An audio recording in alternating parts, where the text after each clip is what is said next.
Hi, my name's Steve and welcome to the Seaside Allotment channel. And the storm is still raging outside, but it's lovely here in the polytunnel. And I've actually got quite a few things to do. I've got quite a lot of stuff to plant out. Quite a few radishes and some calabrese and some other bits and pieces probably.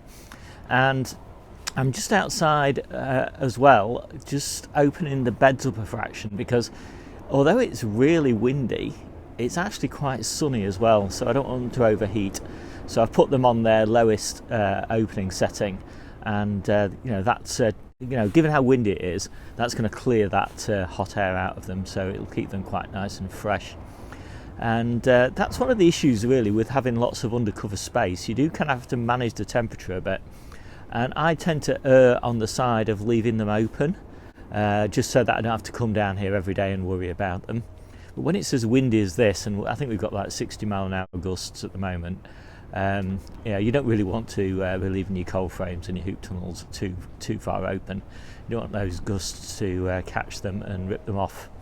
So I think I've just popped some photos up basically of what I've been doing. But let's get on with the planting. So one of the issues that I always have in the polytunnel is I lose quite a few lettuces at this time of year, and I think that's partly because it gets very warm in here, and so I do occasionally have to water. And I think wet stems and high humidity and cold basically are a recipe for fungal growth. So I get quite a lot of stem rot, and you can kind of see it on a few of these. These lettuces are just going. But what I do is, as soon as I lose one or a few, I just start putting brassicas in. So these are calabrese, and I've got quite a few more to plant. And these are the calabrese I'm putting in. This variety is Marathon, and they've been overwintered, and they're not looking so healthy in these pots, so I'll be pleased to get them in the ground. Tiny though they are, and slightly tricky to get out of the pots, they've got quite nice root growth on them, so I'm quite happy to be planting these. So there they go. I managed to get 7 little calabrese in here, and I've also got 1, 2, 3, 4, 5 existing calabrese. I've got some nice cauliflowers coming on as well. You can see one of them there, and I think I've got 1, 2, 3, 4, 5 cauliflowers in here, and so that'll provide a nice succession. I don't need a huge amount because obviously got lots of things in the beds as well, spinach down there, and still some lettuces that'll get a decent harvest. But I'll keep popping stuff in. Now, next thing is I've got lots of radish, so I'm going to fill some more gaps with radish. So these are the French breakfast radish, and these look gorgeous, don't they? And these are definitely, if you look at them side on, these are definitely ready for planting. So these are going in the same beds, but these are just going to fill all these sorts of gaps around the back, around here, and so it should look nice and lush when this is finished. I managed to get 8 little clumps of these planted. Each clump is 3 plants. That'll keep us going for about a week. So I've got a lot more to find somewhere for. Fortunately, I've got this bed, which has just come free.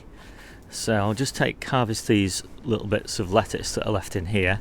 And then I'm going to put radishes basically all the way around the edge, because this bed is all going to be planted with lettuces. But the lettuces are still 2 or 3 weeks away from ready for planting. So might as well get those radishes started. So you can probably see on this bed a little bit of algae growth.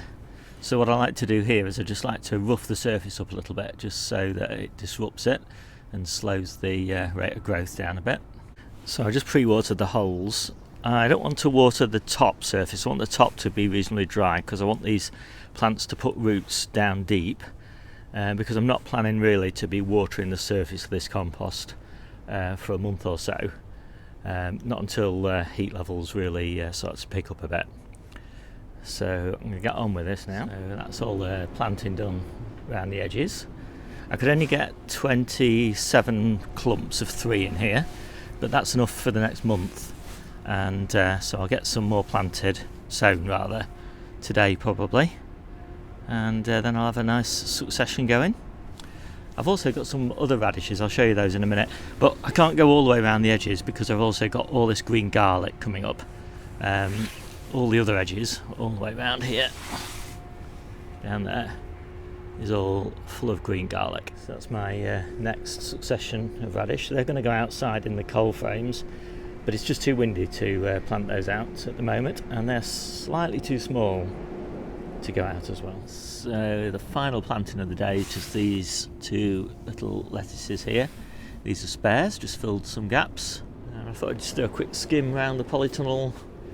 As you can see, I'm bringing lots of seedlings from home now.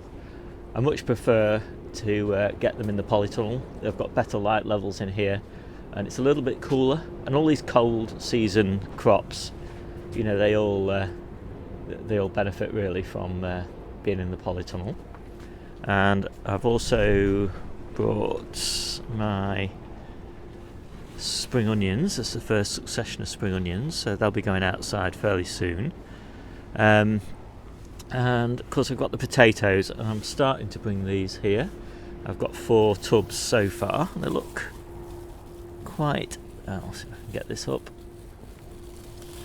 There we go. They look quite happy in here, growing on well. Just leave this little bit of fleece over them, just in case there's a frost. And other than that, everything's doing pretty well. I've got these cuttings that I took off my perennial kale, and some of those are thriving. Some of them aren't doing quite so well. Look, when you see a leaf like that, it's best just take that off. Basically, that plant just can't quite support that much leaf.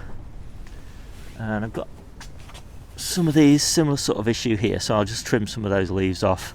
But looks like I'm going to get quite a few lovely perennial kales. So those look a lot better. I've got 13 of these and I only need 5, so so long as a few of them survive, I should be okay. So there we go, that's all those little polytunnel jobs done. And my strategy generally for the polytunnel at this time of year is to only plant stuff that's going to be finished by early May, because that's when I transition the bed that I planted the brassicas in, that goes to peppers, and the bed that I planted the radish in, that goes to peppers and tomatoes.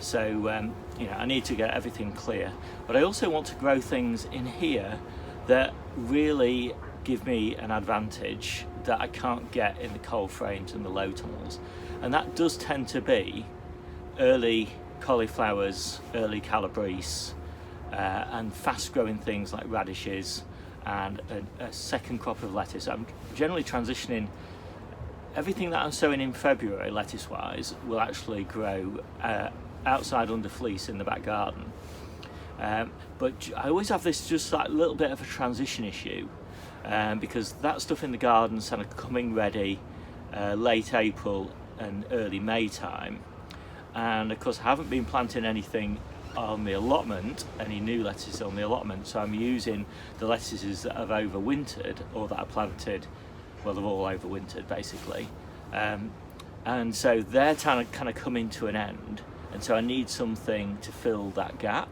And so filling the polytunnel with new little lettuces at the beginning of March means that I've got a crop earlier than the outside ones, and it just fills that transition.